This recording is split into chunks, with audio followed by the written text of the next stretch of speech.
David Bradley of the National Community Action Foundation.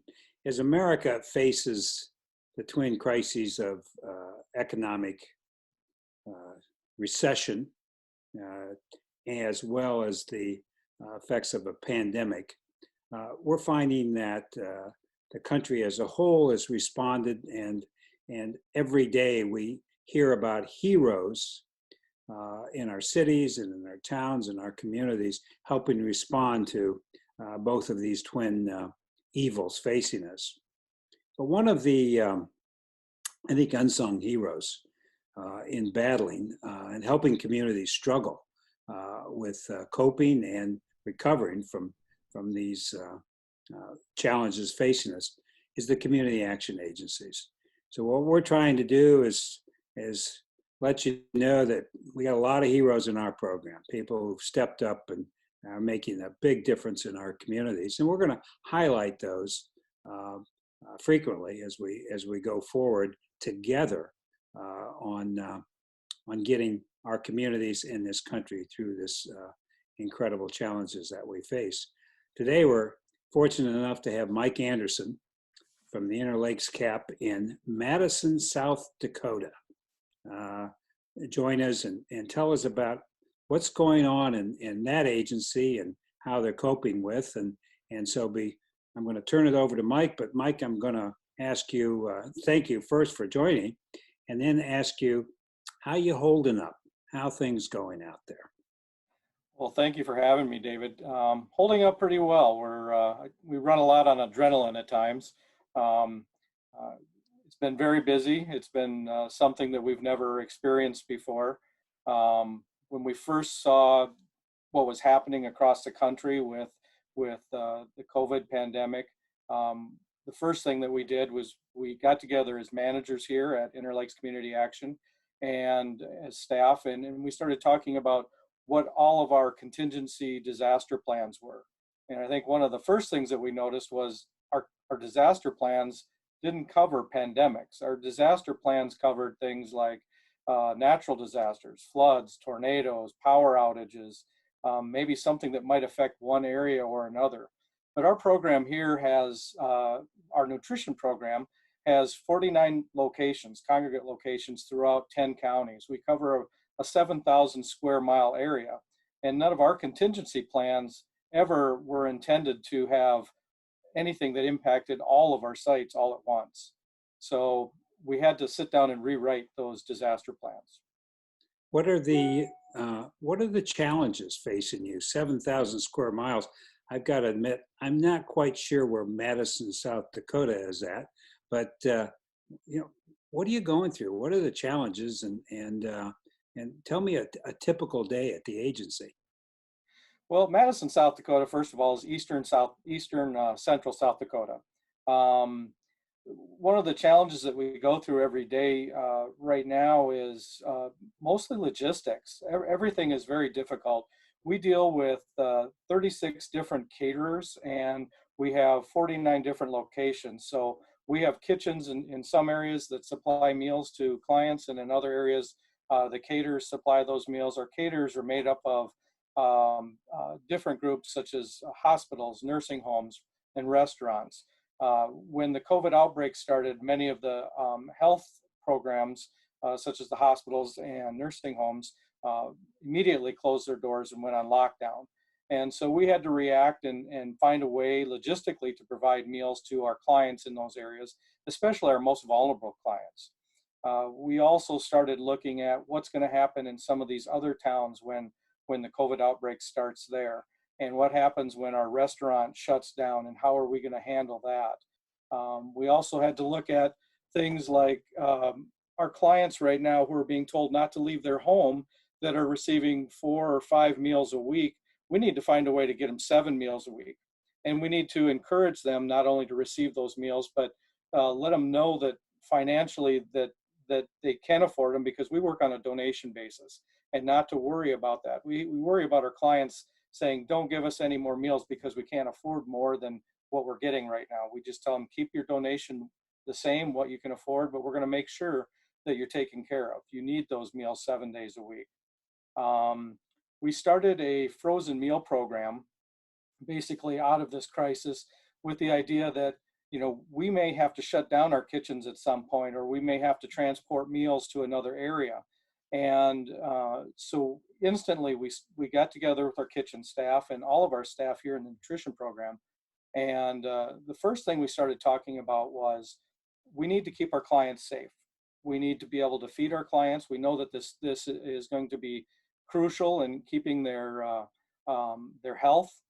We know that there are people who are being told to stay home. We know they're not going to be able to get out and get supplies. We know that some of our grocery stores are low on supplies. We know that a lot of our people live in a very rural area and they may not have a grocery store within 30, 40 miles of where they live. So all of those things are challenges. But I think one of the biggest challenges I would say has to be, how do we keep our clients safe? How do we keep our staff safe? And how do we keep our volunteers safe? And when we discuss all of those things and we make those plans, one of the first things that we talked about within our staff was, this is something that we're putting ourselves out there at a time when everyone's being told to stay home. And I want to know that if I'm asking you to do something and I'm talking to my staff, I want to know that you want to do this. I want to know that you're comfortable doing this, because I don't want to ask you to do anything that you're not comfortable doing. And it was unanimous between all of my staff members that they felt that this was important. They said, Mike, we need to do this. We have to do this. These are people that we meet every day, people that we see every day, and we know the impact that we make to them, and we know that we have to do this. Before we started filming, you were telling me about the all for one for all spirit in the agency, and how prideful that was, and just how great a feeling was. So tell me a little bit about that. Everyone connected with the CAP has really stepped up to meet these crises. They have. I work with a lot of incredible people here, and there are different agencies within the community action. We have different programs such as transit. We have our food pantry. We have weatherization. We have our community service workers who are frontline, working with people out in the community, helping our low-income families with those needs like the food pantry and heating assistance and different things. And we get together every week. We get together in a meeting. Right now it's a virtual meeting, and we talk about the issues that we all face within the whole agency and issues that we face within our individual programs. And we work together, we collaborate together on helping each other come up with solutions, and whether it be trying to streamline things or whether it be working together to solve different problems together more efficiently. So you're in rural South Dakota, which is almost an oxymoron in my mind. But you're in the rural part of South Dakota, and yet you've seen a surge in people demanding food assistance and assistance from the agency. Tell me a little bit about it. We've been inundated with phone calls over the last few weeks. Our staff is working overtime just trying to answer phone calls and reassure people that we're going to be taking care of them in their areas. Also, with new people reaching out, we have an amazing amount of our staff member and community service workers that are helping us out. The phone calls that are coming in that surprise me, that I wouldn't have thought of, we have a lot of seniors in our area that were working. A lot of them have lost their job. A lot of them are looking for help right now. We have a lot of seniors who are afraid. They're afraid to leave their home and go to the grocery store. They're being told not to leave their homes and go to the grocery store. So one of the programs that we started was this 7-meal, 1-week frozen meal pack. Basically, we provided 10 options for our clients to be able to choose from. They're good options too: roast beef dinners, turkey dinners, sweet and sour meatballs, lemon peppered cod, baked pork. They can choose one of those 7 of those meals. They can choose those options. And we put together this pack along with a half gallon of milk, a small loaf of bread, and a carton of juice. And we have them dropped off at their homes for them. It's a very small requested donation, and it's a free will donation. It's whatever the people can afford. The um, has the perception, you think, or reputation changed of the agency? You're already well respected in the community. I've known that for years, but now I would think that more of the community, perhaps uh, people who've not been familiar with you or had different perceptions, has to be changing dramatically in a very positive way.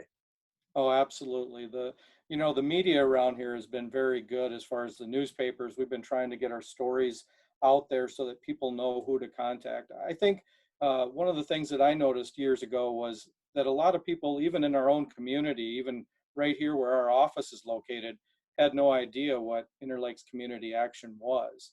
They maybe heard of the name, but they really didn't know, and they didn't associate us with the different programs that we did. Um, our social media has been exploding. Our collaboration with local programs such as the United Way, and our community foundations and other nonprofits within our communities has we've really gotten together, and we're really working together very closely right now, and we're trying to get the word out there. And I think they're doing a very good job. And I think that has a lot to do with the number of phone calls that we're getting every day. I've got one manager alone in one of the towns that within a 2-day period receives 75 phone calls of new clients, Wow. new people looking for help. And that was just in the nutrition program. That had nothing to do with all of the other programs that we provide at Interlakes Community Action. Thank heavens you're there. Uh, Someday this will pass. Someday we'll be out of the twin crises we face. Uh, Looking back, what do you view as probably your big takeaway from the agency's response in the community? What do you want to remember most about the agency's activities in this time? Well, I think the thing that we're going to remember the most is how our agency has stepped up as a whole to really take care of the people in our community, to really reach out and find the needs that are in our community and to try to fill those needs.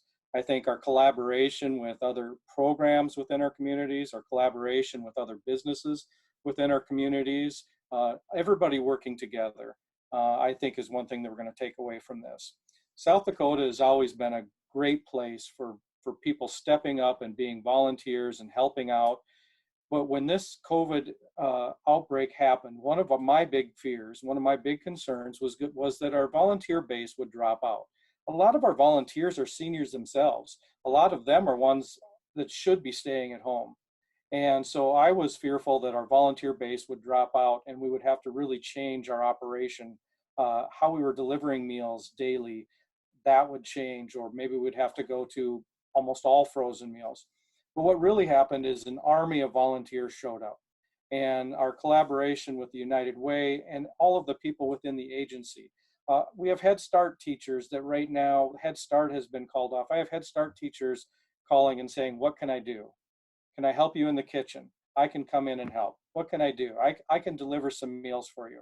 So we have an outpouring of supply of volunteers right now within the agency and out of the agency. Well, Mike, I uh, two final comments from me. Number one, the in this time where we're all hunkered down in our communities or our homes, and just the nature of the community action system, we tend to look at what our agency does and maybe not look at what's going on in other states because we're focused on the community. We're all connected. Right. And every agency is responding with terrific stories and inspiring stories about how they're helping their communities. And my last comment is to a request.